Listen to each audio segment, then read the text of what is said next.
Welcome to Film Artifacts. Before Saving Private Ryan and Apocalypse Now, there was The Dirty Dozen. Released in 1967, this groundbreaking classic changed war movies forever and still stands among the greatest ever made. Hello, I'm Ernest Borgnine. You may remember me as General Warden, part of the unlikely team of heroes in the film The Dirty Dozen. When speaking about his award-winning film, director Robert Aldrich described it as a work that turned the war film inside out. This during a particularly turbulent time in American history, the 60s, when the film was released. As a general in the United States Army, I ordered Lee Marvin to eliminate the Germans at any cost. Originally, MGM offered the role of the rebel, Major Reisman, to John Wayne, but the Duke bowed out to make Green Berets instead. But Bob Aldrich always saw this role as made for Lee Marvin. Though taking place in a German-occupied French village, the movie was actually filmed in the countryside in England. And it was along these rolling hills that art director Bill Hutchinson assembled a crew of 85 and constructed the massive French chateau, the building that would become the redeeming ground for many of our outcast heroes. But, as in the business of business, so goes the business of movies. Only after building the chateau was Hutchinson told by the special effects crew that it would take at least 70 tons of explosives to destroy a portion of his construction. Plan B? Rebuild that section out of plastic and foam. The result brought down the structure with only a fraction of the explosives, but just as many irate neighbors. The Dirty Dozen managed to get 4 Academy Award nominations in a variety of categories. Best Supporting Actor for John Cassavetes, Editing, Sound, and it won the Oscar for Best Sound Effects. The word was out that Robert Aldrich could have received an Oscar for his direction of Dirty Dozen had he taken out that section showing Jim Brown putting hand grenades into those tubes which led down to those people below. Robert thought about it for a while and said no. Said, because I want people to know that war is hell. He left it in and didn't get the award. It was quite a controversy, but he proved it right, that war is hell. In 1985, Lee Marvin, Richard Jekyll, and I reunited for another mission, a made-for-TV sequel shot in Yugoslavia, followed by 2 more. In these, I teamed up with friend Telly Savalas, who had been with us from the start. Like the rugged renegades of this film, The Dirty Dozen lives on. But now it's time to go back to where it all began, where I gave the order for the first mission decades ago, and where an explosive cast joined forces for one action-packed movie that continues to endure. I thank you, and enjoy The Dirty Dozen.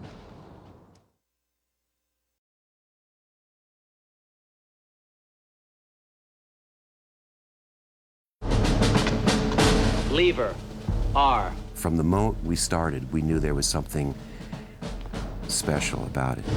Sawyer, S.K. There was a feeling that this was going to be not just another run-of-the-mill war movie. Jefferson, R.T. It was like an opportunity for a great breakthrough for a black actor at the time. Jimenez, P. Robert Aldrich, the director, he was kind of a tough guy. Posey, S. He wanted it to be as authentic as he could make it. Pinkley, V.L. He wanted to make a war film that was ugly, that was brutal and vicious, and nobody was good.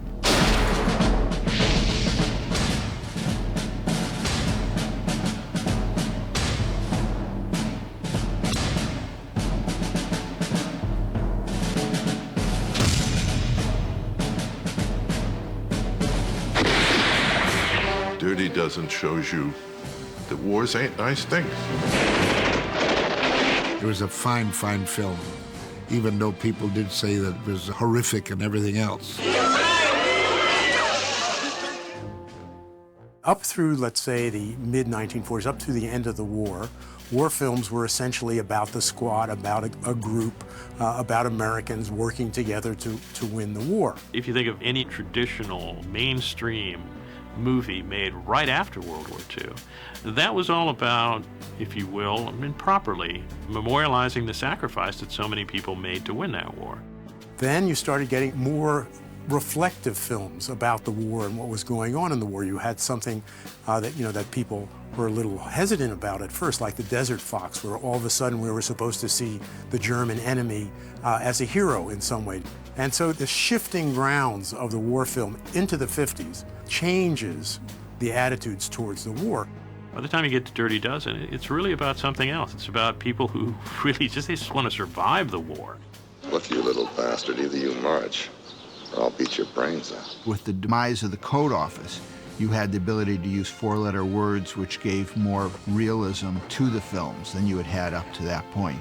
By the time you get to The Dirty Dozen, they can get away with a lot more. My first novel is The Dirty Dozen, and I had about 500 some odd pages finished and had long since run out of money.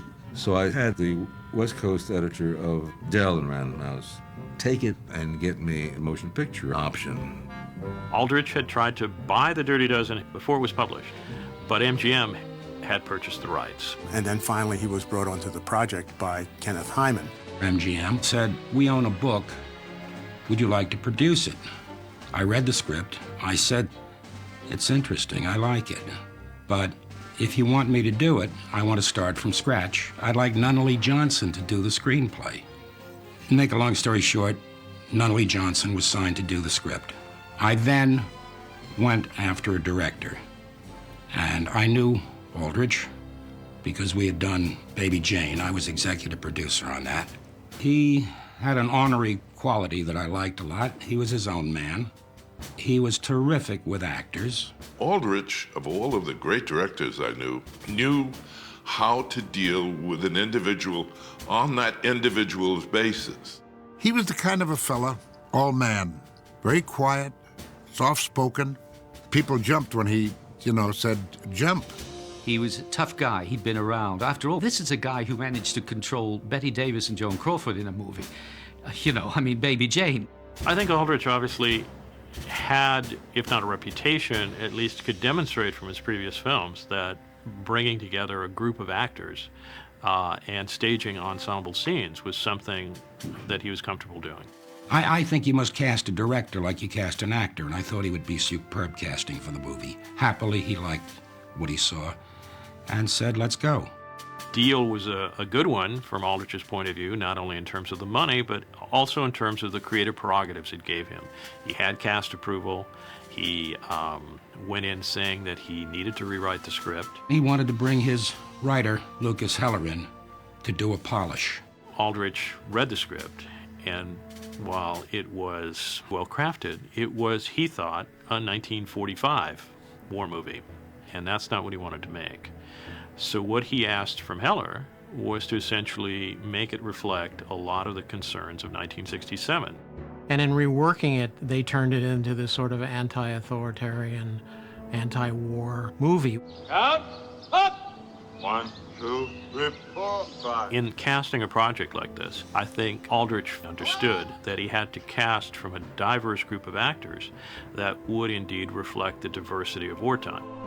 I think the fact that the part of Major Reisman was originally offered to John Wayne is intriguing, and also it's intriguing that John Wayne turned it down. Afterwards, Aldrich was accused of not wanting Wayne because of his politics, and Aldrich pretty straightforwardly said that's not what mattered to me. It was Wayne's on-screen persona. He knew John Wayne would, first of all, change the whole tenor of what became Lee Marvin character. I think we were very lucky to get Lee. At the end of the day, Lee was better than Wayne would have been. Look, they might not be pretty, but any one of mine is worth 10 of yours. Lee Marvin brought a commitment to the character and brought something to that character which John Wayne wouldn't have brought the same thing to it. Lee Marvin was all Marine.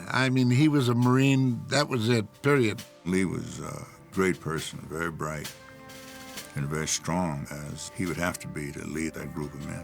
Now, you've got a job to do, mister, so move it. Yes, sir. When The Dirty Dozen came about, Robert Aldrich had certain actors that he was very fond of and they would use again and again. Ernest Borgnine was one of them. I was making McHale's Navy at the time, and I had to get back from McHale's Navy, but this fit into the thing just perfect, so that I could go to England, make the film, and come back and still be in time to start shooting McHale. This war was not started for your private gratification, and you can be damn sure that this army isn't being run for your personal convenience either. Ernest Borgnine is interesting because Ernest Borgnine has always been sort of an alter ego for Aldrich. He looks a lot like Aldrich. And so he in many ways, he sometimes plays his alter ego, and you see it a little bit in The Dirty Dozen. When he's running the meetings, that's the way Aldrich sort of ran meetings, you know, with a drink and sort of this, yeah, I'm following the rules, but I'm not really following the rules. John, good to see you. Don't you give me that. We had dinner last night together, remember? Be nice. I was involved with The Dirty Dozen because I had worked for Robert Aldrich. He was a friend, and he gave me a shot at things when I was first starting out that were very meaningful for me. Originally, I wanted to do the part that Telly Savalas did, the crazy nut, and Aldrich said, George, believe me, you could play the Savalas part, but Savalas couldn't do what I need you to do. So it was a very nice compliment. I would have worked for him anyway. Aldrich liked to use people on two ends of it. He liked to use people who were older, who had established names, like Robert Ryan and Richard Jacob. But he also liked to get people who were sort of maybe down on their luck, or people who were just give them a little bit of a start. And so you have the case of like John Cassavetes, who started the independent film movement. But he'd always been sort of put aside. He hadn't worked much because he was temperamental, because he had that whole sort of independent attitude. So what are you gonna do? You gonna hang us? What can they do? They can't do nothing. Cassavetes didn't want to do the movie. He wanted to direct a movie. I had almost a fist fight with him to cry. He'd say, Johnny, for God's sakes, this is a wonderful role. Do the movie. Put the money in your pocket, then make your movie. And he almost didn't do it. Who is refusing to shave? We are. Who is we? We! I remember Lee saying to me once that Cassavetes was a huge help to him. Because of John's spontaneity and the way he'd chop and change things and bringing stuff to Lee, that Lee could, could work off of, and really kind of brought the conflict of the dozen in a single voice to him. I don't like offices, not any of them, and I never have. Charlie Bronson was a very unique guy. I remember that when we started filming, everybody was afraid of Charles Bronson. Everybody was very intimidated by him. Charlie Bronson had instructions to get his hair cut. And just before we started shooting, he still hadn't got it done. Everybody else was buzzed out of their head. Bob Aldrich is on the telephone at the end of the table. He said, Charlie, I have your lawyer on the line in California. He wants to know whether you're going to get your hair cut or he should come over and cut it. You gonna tell us or not? Go to hell. I don't think he wanted to be in England. I don't think he was particularly happy with life at that time, and he was pretty well morose through the whole movie. Major! Yes, you Major Reisman. I saw those filthy strumpets. Telly Savalas, I mean, I don't know anybody that could have done the part as well as he did. Do we have to eat with niggers? Telly was interesting because he brought another edge to the story that it really needed, and in a way, I think on set, Telly was almost like that a bit. At one level, Dirty Dozen is really a male testosterone-driven picture, and you have a lot of actors coming from different kinds of genre forms. Clint Walker coming from the Western. Kind of rough on the little fella, aren't you? Like to try that with me? Working with Clint Walker, I'd never met him before, but I used to watch him a lot on Cheyenne, his big series on television. It was like a vacation to me, you know. I was used to television where, you know, I was in almost every scene, and you had to get 14 pages a day, whereas when you're shooting a picture like that, you know, if you get 4 or 5 pages a day, boy, you're doing great. Don't sweet talk nobody. You know why I'm here. Or maybe you think I should have let those cracker bastards go right ahead and castrate me. Jim Brown, the greatest football player of all time up to that point, maybe even generally of all time. And this was the moment in which he decides to go into the movies instead, to leave his career. Bob was an insane football fan, and I think he would have done anything to spend a couple of months with Jimmy Brown just to talk about football. I had a great opportunity because of him, you know. Any other director, I don't know if it would have worked because I didn't have a lot of experience at the time. Bob Aldrich sort of deleted some of our parts to make room for Jim. In fact, I was supposed to do a rain dance and didn't get to do it, and I was very disappointed. It was great for me right from the beginning because every one of those guys adopted me and helped me. It's almost like having, 15 acting coaches, because I was a rookie, and if they wanted to destroy me, I would have never been able to get a word out. So I think there's quite a lot of pressure on him. A lot of pressure, and I think he felt it amongst all these actors. I think he did a very nice job. He certainly enjoyed London when he was there. It was one of the best times of my life from the standpoint of working on something that I like and the nightlife. We played some football, but scary when he'd come running at you, I tell you. And then there were people in it who were just present, like Trini was in it for personality. Buenos dias, Major. Trini had a kind of lightness, and so we fit in for varieties. If you reach to plug one, as sure as you are born. Trini Lopez was a very, very important singer. My agent at that time, he didn't want me to do the film. And I said, why? And he said, because, you've never really done any acting, and I think you're going to get lost in the shuffle with all those big stars. And I said, the old saying is, if you want to learn how to swim, you have to jump in the pool. And so that's exactly what I did. What's the matter? You need a special invitation? No, sir. No, sir. I mean, yes, sir. Then move it. Ken Hyman said, I got a little problem. I said, what is it? He said, Bob Aldrich is going to show up next week, and we didn't have any actors to see for the second half of the dozen, which we're not bringing from New York. I made a bunch of calls and put together a list of people for Aldrich to see. And it wasn't a big list, so that pleased Bob because he found the 6 people that he wanted very quickly. You've got one religious maniac, one malignant dwarf, 2 near idiots, and the rest I don't even want to think about. Auditions came up, and actually I was there ready to audition. This was the biggest break of my career. Call came through about Dirty Dozen. Would I go for an interview? So I said, oh, wow, yeah, meet Robert Aldrich, wow. He was just an awesome man, I think the interview probably lasted about 10 minutes. And there we were, I was cast. So that was not quite my first professional role, but it was pretty close. I was hired as an extra. It was the best job I ever had. I had one line. My line was, "Number 2, sir." The fresh faces were fillers, if you will. They had to be competent, obviously. They had to be interesting looking. Some of them went on to build exciting careers. So now, if you Dirty Dozen have no objections, we will start in right now. When we went to rehearsals, we were all there, and it was at MGM Studios on one of the sound stages in London. We had rehearsal period around this great big table covered with green cloth, like a pool table. It's a huge, long thing. There was a chair for every actor with their character's name on the back of the chair. And in front of each of the chair was the most beautiful red leather-bound script and script cover with the Dirty Dozen. The whole cast sat around with Kenneth Hyman and Bob Aldrich, and we went through the whole script. I think the magic happened the first day I saw the cast together. I mean, walking through the rehearsals, the chemistry was very exciting. We had 2 weeks of reading, talking, training that we continually showed up for every day. It was taken very seriously. We just went all out with it. We did a lot of rehearsals. Saves a lot of time on camera. I think it was a big help for everybody getting acquainted with each other and learning who was playing what characters, and a lot of script changes were going on the back of the rehearsal and during the rehearsal.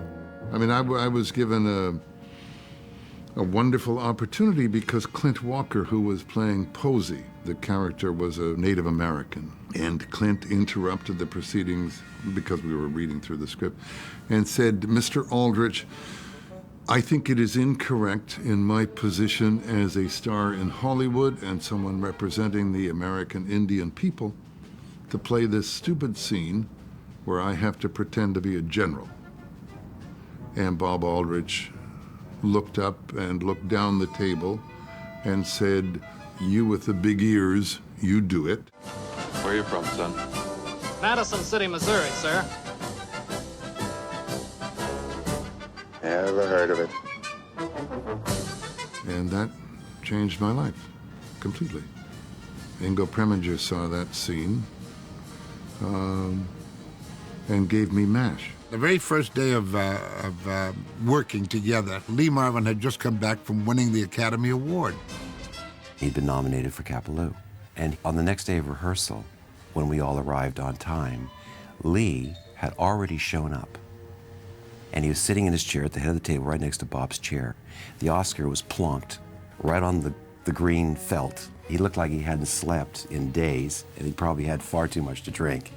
And he just sat there with this Oscar. Everybody congratulated him, of course. He didn't say a word, but it was just an unbelievable moment. It was wonderfully cute and totally in the Lee Marvin style. Lee Marvin and I were working back and forth. And they said, okay, let's take 5. So we went outside, and this one man came by, one of the cast, and he said, I wonder what 2 Academy Award winners have to say to each other.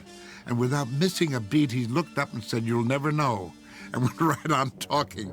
And I looked at him aghast. I said, how can this man be like that?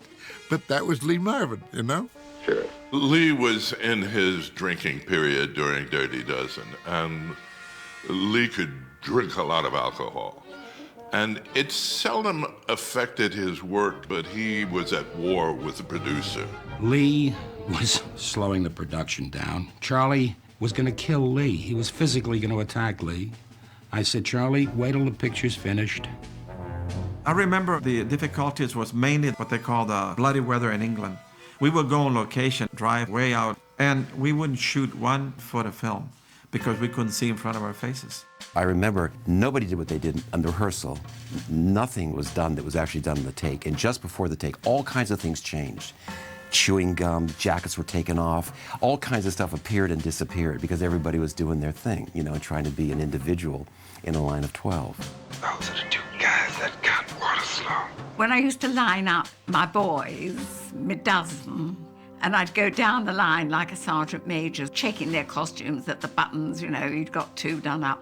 Well, I'd get from one end to the other, and I've done them all. But of course, by the time I got to the end of the row, the top is now mainly Mr. John Cassavetes, being a method actor. Of course, he's all undone again. You tell him we've all had it. Quiet! In every scene that we had, the Dirty Dozen lineup, Aldridge allowed a lot of freedom. And Cassavetes was always doing something. Right, soldier? No, sir! No, sir, what? No, sir, I am not going to shave, sir! I'd never know what would come out of John's mouth, nor would anybody else, from take to take. Mafia has landed! Whatever Franco says, Franco does! We would be riding in the car on the way to location, and one morning I said, John, I've been watching your dailies, and I think you're going to be nominated for an Academy Award. And he thought I was crazy. He says, Trey, what are you talking about? I said, I'm telling you, that's all. I'm just saying this, you know. And he was the only one that was nominated for an Academy Award for The Dirty Dozen. Blimey, they're filthy. We certainly shot a lot of film. Bob Aldrich believed in doing a master, as every director does, and he would then do a take from every conceivable angle. If it was just a simple 2-person shot, he would get a crane and he'd shoot directly down, he'd dig a pit and he would shoot up. And of course, this added to the overall length of the movie. I'm sure it must have driven the producer mad when he saw that once again they were dropping behind schedule, but that was his way. And he was a master craftsman, and it showed, I think, in the film. The picture was running really, really late. My contract was for 4 months, and I stayed 3 extra months, and the picture was not even half completed. And Frank Sinatra was in London, and he invited me to dinner, and he said, I understand that your film is really running late. And I said, yes, they are. And he said, well, you know, he said, you're really hot with your career, and the public is very fickle. I think they'll forget about you. And he said, I think you should go back to your career. And I said, well, do you mean I should leave the film? He says, yes. So he came back to Bob Aldrich and said, I'm gone, I'm finished. You know, you've gone over your time, I'm done. And so we all showed up for the scene in the forest, and we were waiting around, and we noticed it's 11 of us. Where's Trini?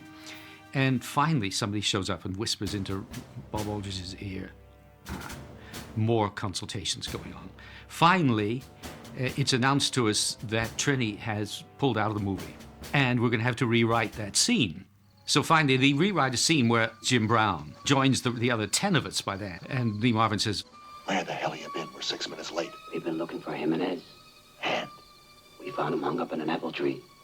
His neck's broken. You mean he's dead? That's exactly what I mean.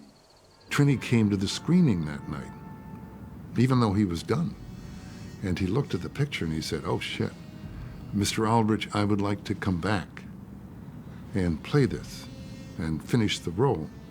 And Bob Aldrich said, you're hanging in a tree, Trini, you know, you're out of here. Carol Rosenblum, who owned the Cleveland Browns, visited the set one day, wanted to get Jimmy to come back to play football. But Modell really made a mistake because he gave me an ultimatum. You know, when you're making a movie, you don't leave. You know, that's one of the laws of being an actor. And so I retired on the set of The Dirty Dozen, called a press conference, and announced my retirement. The film was shot to some extent in sequence. So the chateau, which more or less is the end of the movie, we shot late October on overnight shoots. Bob had these huge white cards, and he wrote on these cards all the various pieces of action because he had so much to cover. That whole chateau sequence, I mean, I don't know how many cuts are in it, but it's huge. It's just like the Major said it would be. Yeah. Really some spread, ain't it? I think the chateau build was probably around 16 weeks, something like that, from the riggers going in and the plasterwork going on top. Although the chateau was only to be seen at night, it didn't mean that the finish in any way was made easier because of that. You know, the finish still had to look very good. I was there when they were shooting. They had the chateau set up, and I was just overwhelmed by what the chateau said. I mean, I came around between some caravans and looked up, and there it was, right out of my head.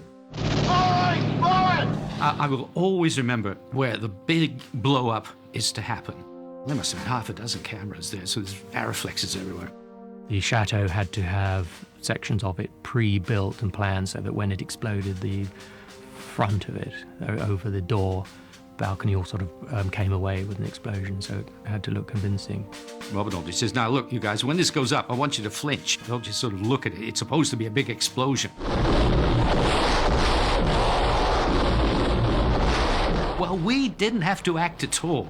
They set so much explosives in this thing that when it went up, we nearly dove under a rock to get away from the thing. Boy, did it blow up. We were about, I guess, 25 miles out of London, and London heard the boom. A lot of complaints from the neighbors. That sequence at the end where the Germans, including women, are down in the bunker and we pour gasoline on them, I'm sure Bob Aldrich considered removing that sequence from the picture. I'm sure, because I know for a fact, that a lot of people of the studio heads wanted that sequence out of the picture. Jefferson! When I give you the signal, set him off 1, 2, 3, 4, and get the hell out of there! I heard that they would put him up for an Academy Award if he took out that part. And he thought about it for a moment, just a moment, and I know he said, no, I won't do it.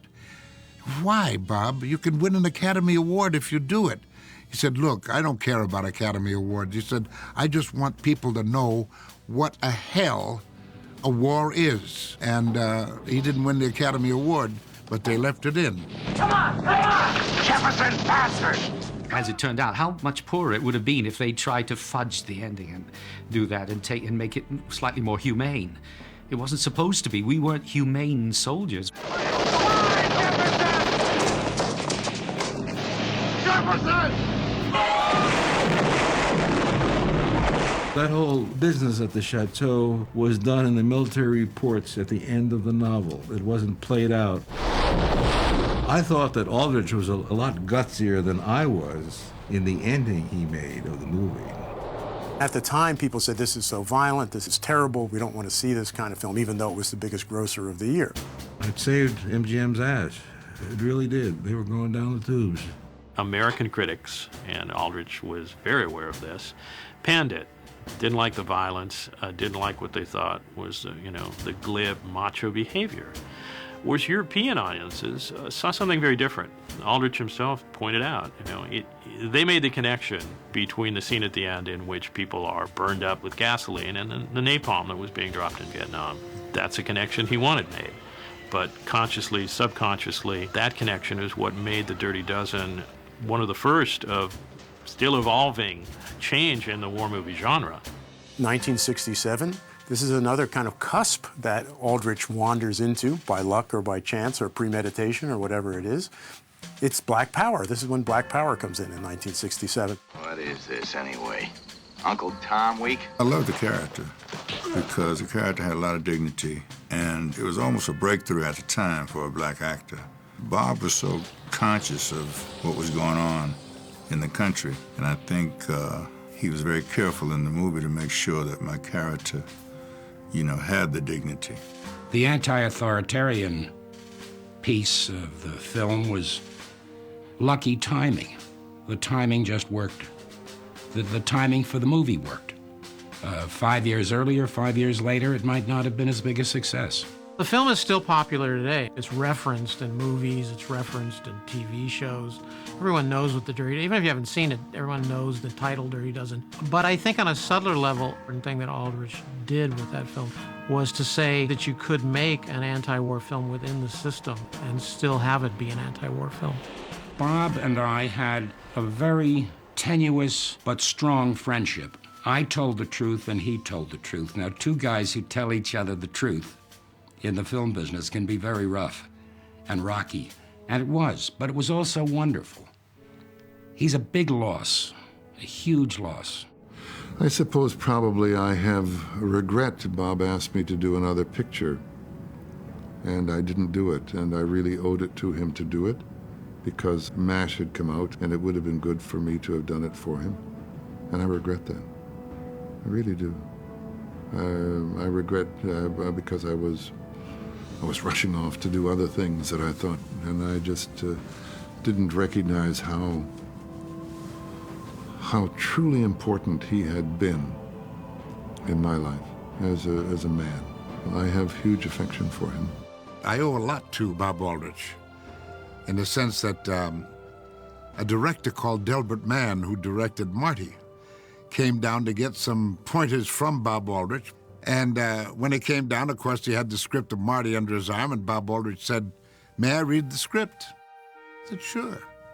He read it, and at a party a couple of weeks later, Bob Aldrich was asked by the producers of Marty who, in his estimation, could play that part. Did he know of any actor? He says, I know of only one actor, he said, Ernest Borgnine. And he's a killer. He stabs people in the back, and he kills and shoots, and he said, don't kid yourself. He's an actor, and he can do it. So they said, well, let's take a chance. And the rest is history, thanks to Bob Aldrich. Bob Aldrich had a huge impact on me as a young actor and a potential director, and I probably learned more watching Bob. People ask me about directing, where you go to school. I did it on The Dirty Dozen. Did a fine job, Major. I'll see you around. Dirty Dozen was a hit from the instant it showed up until today. It still plays, and the audiences are phenomenal because Dirty Dozen stands up. It was a great film. Killing generals could get to be a habit with me.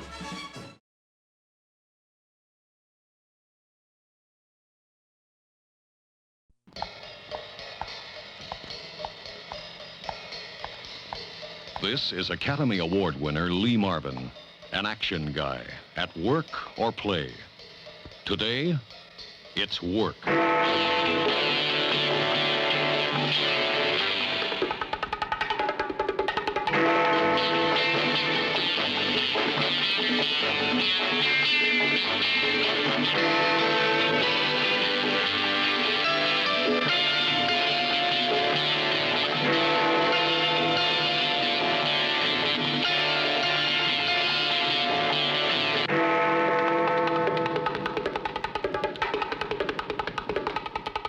17 miles northeast of London, an unusually rugged group of actors begin the first sequences for a new motion picture, The Dirty Dozen.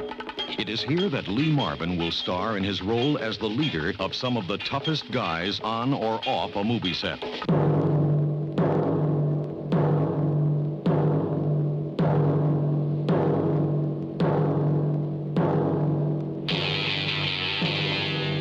Orders from U.S. Army Headquarters, 1944. Select 12 prisoners sentenced to death or lengthy prison terms for crimes of violence. Train them, then deliver them secretly behind the lines on a suicide mission. John Cassavetes. Death by hanging. Football star Jimmy Brown.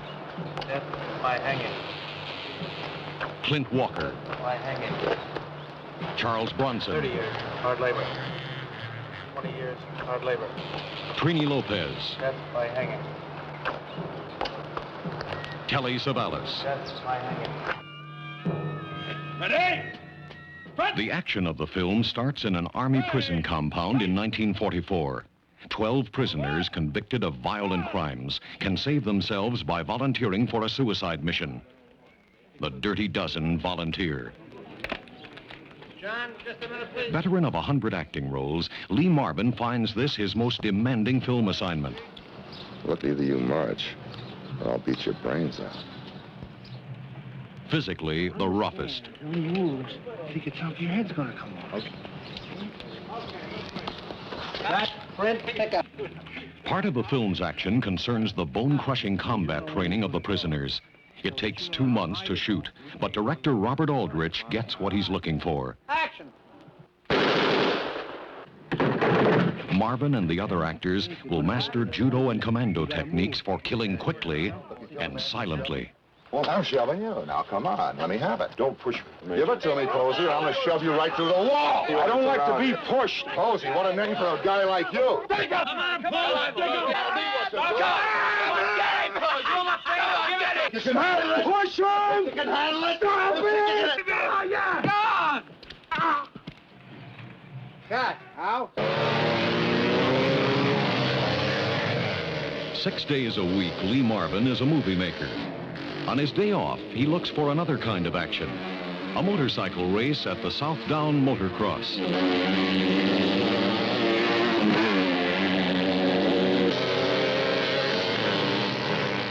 Marvin used to race his own bikes, now gets his kicks being in the middle of a 200-mile cross-country test.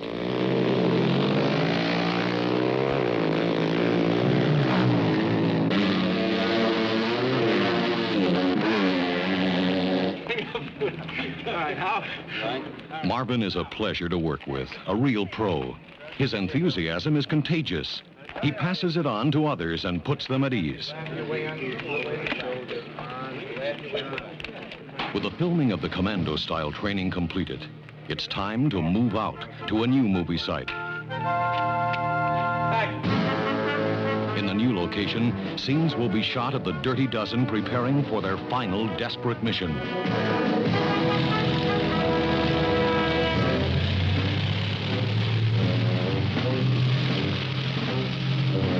Director Aldrich, functioning very much like a general, spends weeks commanding the huge troop movements that involve over 1,000 actors and technicians. 100 World War II vehicles are cleaned up and reactivated. They're brought in from holding depots all over Europe to take part in the film. The movie company sets up in the small English village of Aldbury. Although there are few days of sunshine, the cameras, actors, and technicians keep rolling on schedule. London is switched on 7 days a week. The stars have time for only one of those days. Some, like Ernest Borgnine and Robert Ryan, have families with them and do a tour of the town. The others take a break on King's Row, the main stem of London's mod world.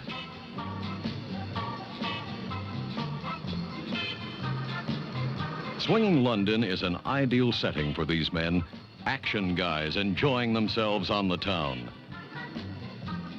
The restless vitality of the city seems to charge their batteries, set them up for another 6 days of grueling work before the cameras. Jimmy Brown is a newcomer to the movies. but he's very much at home with the other actors who make up the Dirty Dozen. The atmosphere is friendly and relaxed, but a time for tension is just ahead. One of the film's most difficult sequences must be shot, the total destruction of a hideout for top German brass. It will mean a personal risk for everyone involved. 6 months ago, producer Kenneth Hyman gave instructions to his staff. Build a large chateau with boathouse and bomb shelters. Include river, landscaping, and sentry posts. We'll use it for 25 nights. Then, blow it up. A 250-man construction crew completes the job of building the Nazi hideout in 4 months. And the shooting begins.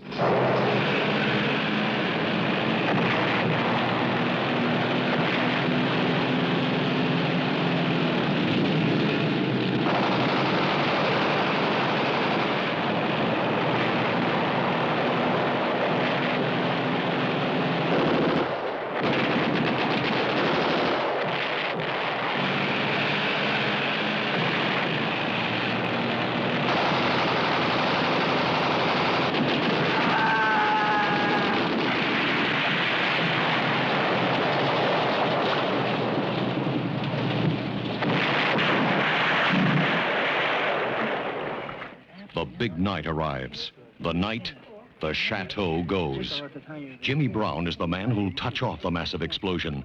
With his speed and agility as a pro football player, he can get in and out before the fireworks begin. Cameras are aimed and ready. 6 months of planning and preparation are on the line. This is it.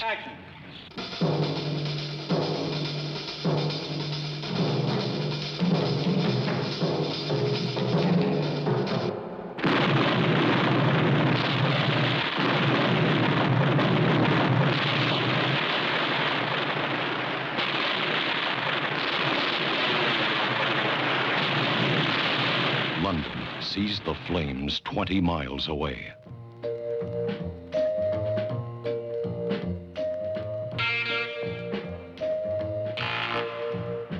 These men came to London to make a motion picture that moves. They enjoy action. It's part of their way of life. The aches and pains they suffer, the risks they take, are a price they gladly pay.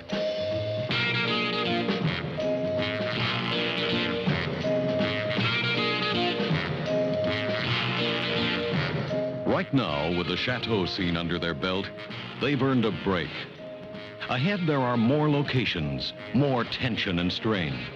But that's how it goes with men of action.